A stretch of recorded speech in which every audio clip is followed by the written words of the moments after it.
Buyurun. Buyurun deyəndə ki, yəni açığı bir mövzu var idi. Bayaqları off the record danışırdıq. Bayaq danışdığımız, o yeni realization'ım. Yeni deyəndə ki, bu videonun orijinalını bir neçə il əvvəl çəkmişdik. O sonra yaxşı olmadı. Mən bəyənmədim, nə bilim müdür bəyəndi, o yan bu yan biraz sponsorluq problemlərimiz vardı. O bu. Onu qoymadıq. Oradakı mövzunu açsın. Bu 3 il əvvəlki realization'ımdır. Təzələri də o biri bölümlərdə danışarıq da. İndi durub 45 dəqiqə oxumayacağıq ki. Çünki gedib ciyər basmalıyıq axı. Deməli, oradan amma reklam almamışıq deyə. Oradan reklam almamışıq deyə deyənmərik. Hansı ciyər dükanı, hardakı ciyər dükanı, pərdənin içindəmi verirlər, çölündəmi verirlər, nəsə iftar süfrələri varmı? Pərdəni aradan qaldırmırıq da. Pərdəni aradan qaldırmırıq, xeyr. Heç deyim, pərdə haqqında ümumiyyətcə informasiya vermirik. Ona görə o ciyərçini biz reklam eləməyəcəyik burada. Halbuki şəhərin ən yaxşı ciyərçisidir, amma bizi sponsorluq eləmirlər deyə bizə. Niyə reklam eləyirik? Havayı işləmirik ki biz. Demək, son vaxtlar dediyim bir neçə il əvvəlki konu olduğu üçün bir neçə il əvvəl düşünürdüm ki, bizi həyatda ən çox özümüzü pis hiss etməmizə sövq edən şeylər nələrdir? Bizi həyatda ilə başladım, bizini necə bağlayacam bilmədim, amma fikir verin. Bunlar nələrdir? Bir də Mən fikirləşdim, appreciate edən tamaşaçılarımıza eşq olsun. Orada fikirləşdim ki, voşum, buradan da yenidən bir Jesus mesajı verək. Vaxt var idi, bizi Jesus'a oxşadırdılar. Amma indi papağı çıxartsam tam oxşayacam. Amma Azərbaycan oğlan, biləcəri uşağı heç vaxt papağı çıxartmaz. Onu da bilsin tamaşaçılarımız. Jesus'la deyil də yəni. Fikirləşirdim ki, bizi həyatda bu sövq edən əsas narahatçılıqlar. Bunlar çox vaxt nələr olur? Məsəl üçün, yaxın bir adamımızı itiririk. Allah uzaq eləsin. Oldu da itiririk də, düzdür. Belə çıxmasın, valideynin bizdən öncə həyatdan keçməyi daha yaxşıdır. Nəinki bizim valideyndən öncə də. Bəzi egoist tamaşaçılarımız deyə bilər ki, mən valideyndən öncə keçim. Niyə egoistdirlər? Çünki o valideyn səndən daha pis olacaq. Səviyyəsiz tamaşaçılarımıza buradan deyirik ki, özünüzə bir çəki düzən verin də. Ona görə o mənada düşünürəm ki, məsələn, belə bir şey, yaxın bir insanın itirilməsi və yaxud da həyatda çox istədiyimiz bir şeyi çox istəyirik, onun heç vaxt baş verə bilməməyi, bir şeyə çalışırıq, alınmamağı, kimi də, yəni milyon dənə qanqaraçılıq deyə tanımladığımız bir neçə məfhum. Deməli, bu məfhumlar bizi niyə bu qədər böyük dərəcədə özümüzü pis hiss etməyimizə sövq edir?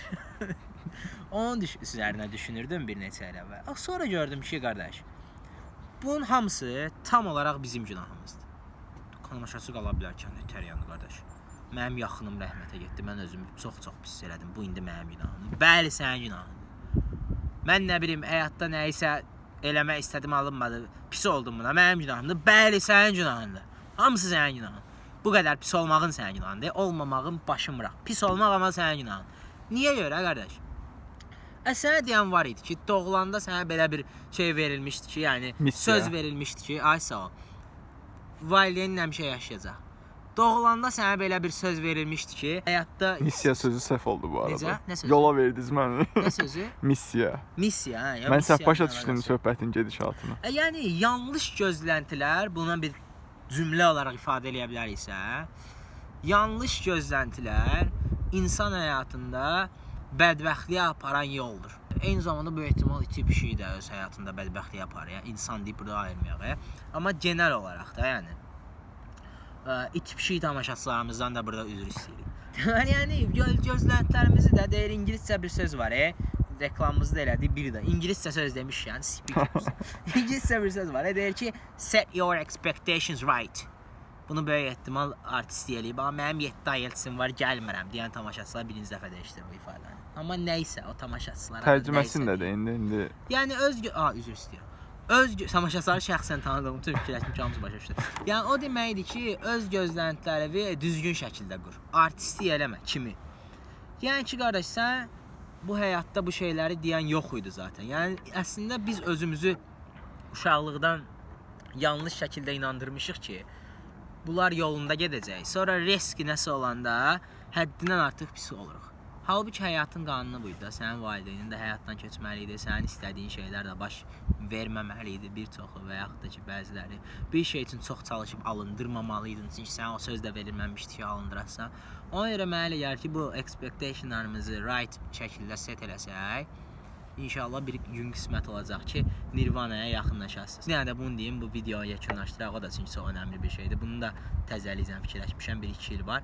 Mənə elə gəlir ki, insan həyatındakı ən yanlış ideyalardan biri də həyatımızda nəsə yolunda getməyəndə birincisi bəhanə axtarıb günahı kiminsə və yaxud da nəyinsə və yaxud bəxtimizin hansısa da, yəni özümüzdən asılı olmayan faktorların üzərinə atırıq. Bu insanlar məncə biraz düz hərəkət eləmirlər açığı. Yəni heç bu qədər sərt şəkildə öz fikrimi bildirməmişdim, amma o insanlara bu çubuqdan daha fazlası lazımdır. Niyə görə? Bilirsiniz necə? Həyatda nəsə yolunda getməz və sən də onun üstündə nəyisə günahlandırırsan, kimisə və ya nəyisə də. Ola bilər ki, səhv günahlandırırsan, artist deyirsən, bəhanə eləyirsən. Bu halda zaten səhv eləyirsən də, bunu danışmayaq. Ola bilər ki, həqiqətən də səndən asılı olmayan bəzi faktorlara görə bu iş alınmayıb da. That's okay.